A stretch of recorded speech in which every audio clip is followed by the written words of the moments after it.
बिस्मिल्लाहिर रहमानिर रहीम। जनाब মাহবুব আলী মরহুম মাহবুব আলী খান 41তম মৃত্যু বার্ষিকী উপলক্ষে আয়োজিত আজকের এই আলোচনা সভার সম্মানিত সভাপতি জনাব সাদিক, সম্মানিত সভাপতি, মঞ্চে উপস্থিত ওলেমা মাশায়েখগণ, সম্মানিত ওলেমা মাশায়েখগণ, মঞ্চে উপস্থিত অতিথিবৃন্দ এবং আমার সামনে উপস্থিত আমন্ত্রিত অতিথিবৃন্দ, আমার স্ত্রী ডক্টর জুবাইদাকে এখান থেকে অনুরোধ করা হয়েছে পরিবারের পক্ষ থেকে কিছু বলার জন্য। স্বাভাবিকভাবে আজকের এই দিনটিতে মাহবুব আলী খান সাহেবের সন্তান হিসেবে উনি কিছুটা মানসিকভাবে ভারাক্রান্ত, সেই জন্য ওনার পক্ষ থেকে, পরিবারের পক্ষ থেকে আমি আপনাদের সামনে দাঁড়িয়েছি ওনার জামাতা হিসাবে। আমি প্রথমে আজকের অনুষ্ঠানের এই আয়োজকবৃন্দ যারা আছেন সকলকে একটা সুন্দর আজকের এই সুন্দর অনুষ্ঠানটি আয়োজন করার জন্য সকলকে আন্তরিকভাবে পরিবারের পক্ষ থেকে ধন্যবাদ জানাতে চাই। যেভাবে মরহুম মাহবুব আলী খান সাহেবের জীবনী তুলে ধরা হয়েছে, যেভাবে ওনাকে সুন্দরভাবে উপস্থাপন করা আছে, দেশের জন্য উনি যে সকল কাজগুলো করেছিলেন সেগুলো যেভাবে সুন্দরভাবে উপস্থাপন করা হয়েছে, যারা যারা কষ্ট করে এই আয়োজনগুলি আয়োজন করেছেন, এই প্রোগ্রামগুলোকে সাজিয়েছেন, প্রত্যেককে আন্তরিকভাবে আমি পরিবারের পক্ষ থেকে ধন্যবাদ জানাতে চাই। সম্মানিত উপস্থিতিবৃন্দ, আমার যেহেতু একটি আলাদা পরিচয় আছে, আমি একজন রাজনৈতিক কর্মী, স্বাভাবিকভাবে যখন আপনাদের সামনে দাঁড়িয়েছি একটি দুটি কথা 1 মিনিট সময় হয়তো আমি নিব।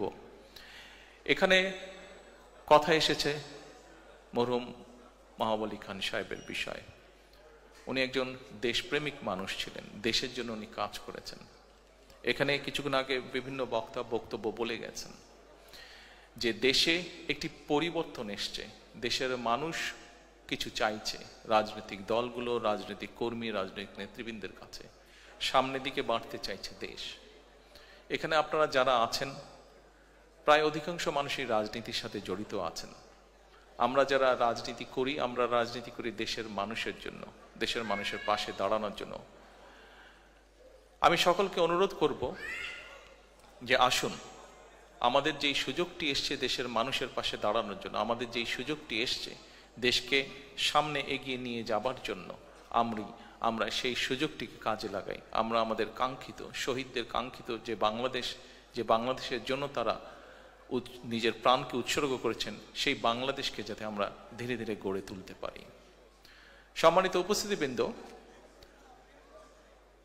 যে একটি বিপ্লবের মাধ্যমে, যে একটি রক্তক্ষয়ী আন্দোলনের মাধ্যমে দেশে এই পরিবর্তন এসছে, আমরা রাজনৈতিক দলের পক্ষ থেকে বিভিন্ন সময় এই আন্দোলনকে সফল করার জন্য দেশের প্রতিটি শ্রেণীর পেশা মানুষকে ধন্যবাদ জানিয়েছি। কারণ একজন রাজনৈতিক কর্মী হিসেবে আমি বিশ্বাস করি যে গত বছর 5ই আগস্ট যে বিজয় আমরা অর্জন করেছি, এই বিজয়টি কোনো একক কোনো সংগঠন বা কোনো দলের দ্বারা সম্ভব ছিল না। সমাজের সর্বস্তরের মানুষ, প্রত্যেকটি শ্রেণী পেশার মানুষ রাজপথে নেমে এসেছিলেন বলেই এই আন্দোলনটি সফল হয়েছে, বাংলাদেশ স্বৈরাচার মুক্ত হয়েছে। আমরা বিভিন্ন সময় দলের পক্ষ থেকে, আমি ব্যক্তিগতভাবে দলের পক্ষ থেকে আমরা দেশের প্রত্যেকটি শ্রেণী পেশার মানুষকে আমরা ধন্যবাদ জানিয়েছি। আমি প্রায় 17 বছর প্রবাসে আছি।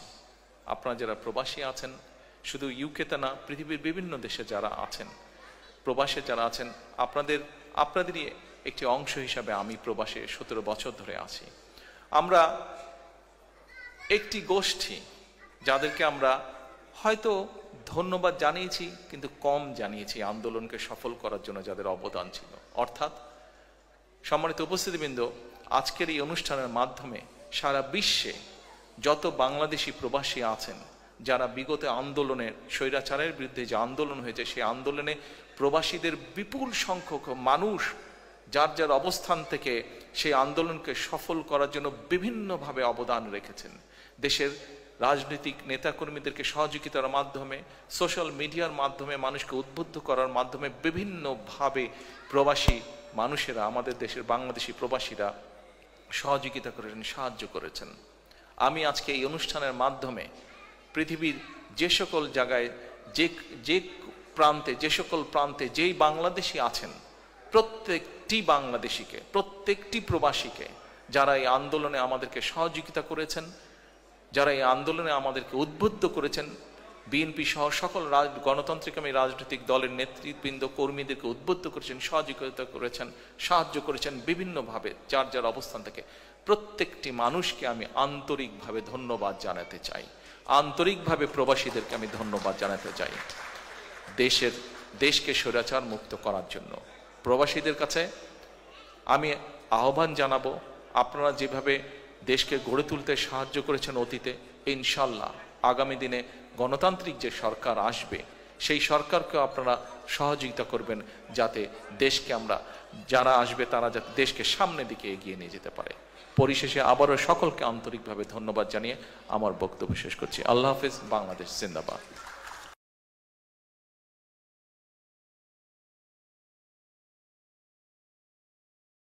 তার ভূমিকা অপরিসীম।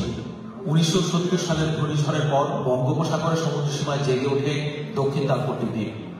বাংলাদেশ ও ভারত উভয় দেশই তালপট্টির মালিকানা দাবি করে। দেশের সার্বভৌমত্ব ও অখণ্ডতা হিসেবে তিনি সমুদ্র সীমা রক্ষায় 1 ইঞ্চিও ছাড় দেননি। দক্ষিণ তালপট্টি রক্ষায় তার সাহসী নেতৃত্ব নিখাদ দেশপ্রেমের এক জ্বলন্ত উদাহরণ। সুন্দরবনের নিরাপত্তায় নৌবাহিনীকে সক্রিয় রাখতে তার ভূমিকা অনস্বীকার্য। কর্মজীবনের শেষের দিকে রাষ্ট্র গঠন ও রাজনৈতিক কর্মকাণ্ডেও জড়িয়ে পড়েন মরহুম এম এ খান। বাংলাদেশের স্বাধীনতার ঘোষক শহীদ প্রেসিডেন্ট জিয়াউর রহমানের সাথে মাহবুব আলী খানের সম্পর্ক ছিল অত্যন্ত ঘনিষ্ঠ। 1975 সালের 7 নভেম্বর সিপাহী জনতার ঐতিহাসিক বিপ্লবের পরবর্তী প্রেক্ষাপটে তিনি স্বাধীনতার ঘোষক জিয়ার সঙ্গে দেশ গঠনেও ভূমিকা পালন করেন। সেই সময় তিনি নৌবাহিনীর প্রধানের দায়িত্ব নিয়োজিত ছিলেন। দেশ গড়ার কাজকে সবসময় তিনি অগ্রাধিকার দিয়েছেন। 1984 সালের আগ পর্যন্ত তিনি বিভিন্ন মেয়াদে যোগাযোগ এবং কৃষি মন্ত্রণালয়েরও দায়িত্ব পালন করতেন। যোগাযোগ মন্ত্রণালয়ের মন্ত্রী হিসাবে শাহজালাল সেতু, লামাকাজি সেতু, শেওলা সেতু সহ অসংখ্য ব্রিজ কালভার্ট নির্মাণ করে তিনি তার কর্মতৎপরতার স্বাক্ষর রেখেছেন। দেশ সেবা, চাকরি, রাজনৈতিক কর্মকাণ্ডে সময় কাটলেও তিনি ছিলেন ক্রীড়ানুরাগী। ফুটবল, ব্যাডমিন্টন, হ্যান্ডবল, টেনিস এবং সুইমিং এর প্রতি তার ছিল গভীর আগ্রহ। তিনি হ্যান্ডবল অ্যাসোসিয়েশনের প্রধান হিসেবে দায়িত্ব পালন করেছেন। এত ব্যস্ততার মধ্যেও সমাজসেবামূলক কাজে তিনি নিজেকে জড়িয়েছেন। মরহুম এম এ খানের আগ্রহেই সমাজের অবহেলিত শিশুদের কল্যাণে প্রতিষ্ঠিত হয়েছে সামাজিক কল্যাণমূলক প্রতিষ্ঠান সুরভি। সামাজিক কল্যাণমূলক প্রতিষ্ঠান সুরভির মাধ্যমে সমাজের অসহায় শিশুদের কল্যাণে এখনো কার্যক্রম অব্যাহত রেখেছেন মরহুমের সহধর্মিণী কবি সৈয়দা ইকবাল মানবাদ। কন্যা জোবায়দা রহমান তাই বাবাকে স্মরণ করে কবিতা লিখেন। মা শোনায় তোমার শ্রেষ্ঠত্বের গল্প, স্বল্পভাষী ছিলে তুমি, মনে পড়ে আমার। কাজে ছিল তোমার পরিচয়, তোমার জীবন। অসমাপ্ত কাজ লিখে এত আগে কেন চলে গেলে তুমি? যতদিন থাকবে বাংলাদেশ, বাংলাদেশের গর্ব রিয়ার অ্যাডমিরাল মাহবুব আলী খান তার দেশপ্রেম, বীরত্ব, সাহসিকতা, জনকল্যাণমূলক আর মহানুভবতার জন্য ততদিন স্মরণীয় ও বরণীয় হয়ে থাকবেন মানুষের হৃদয়ে।